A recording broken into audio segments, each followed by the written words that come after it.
Now, in a moment, we'll be talking to the Shadow Health Secretary, Diane Abbott, but first, I'm joined by the Labour leadership challenger, Angela Eagle.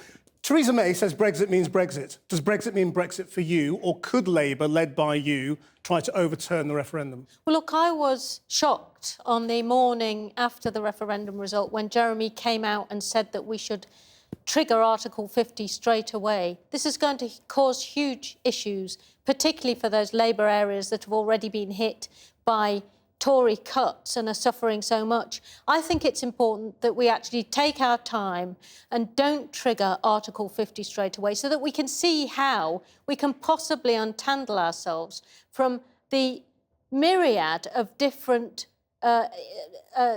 treaties and everything that we've had. So you might try and reverse it? Well, I think we have to accept that the country has voted to leave, but that doesn't mean we should rush to trigger it before we've done all the work, because, you know, people's lives are going to be affected by this. This is going to affect people's jobs. It's going to affect our country in many different ways. Huge challenges ahead, and I don't think we should be rushing for the exit. John Trickett, Corbyn supporter, has put the party on an election footing.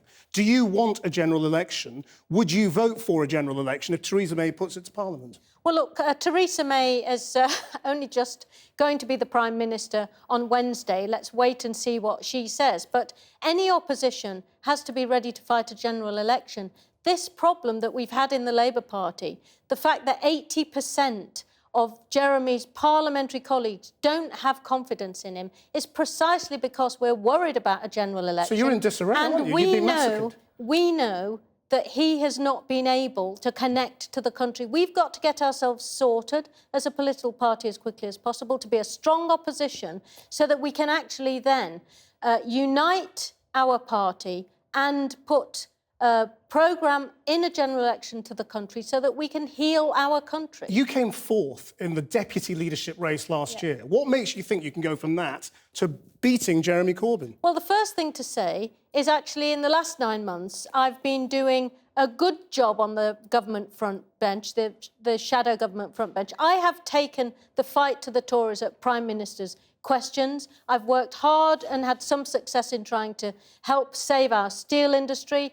I actually campaigned again successfully on the anti-trade union bill that this Conservative government But he's the most popular Labour leader with the membership in living history. We will actually... How can you overturn that? We will see about that. Jeremy has to take his parliamentary party as well as the party with him, and he's just not been doing a good enough job. It's not leadership to hide in your office and not reach out to your parliamentary colleagues. If you want unity, it's being reported that your colleague Owen Smith is going to stand.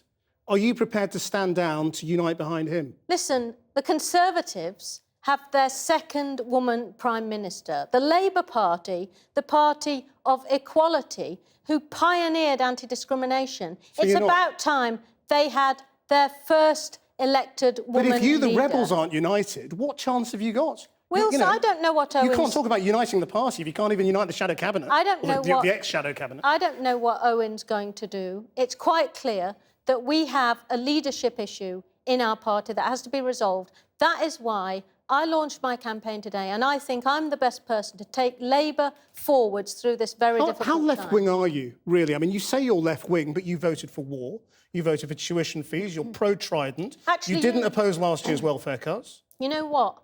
I took the Labour whip, and I've taken the Labour whip, although I've rebelled a few times in my 24 years in Parliament. But I live my politics. I know about the problems in the north, of deindustrialised communities in need of help, suffering cuts. I see that in my own constituency. I have a lot to offer this party, which is why today I announced my leadership bid. Mr Corbyn says he will probably vote to hold Tony Blair in contempt of Parliament.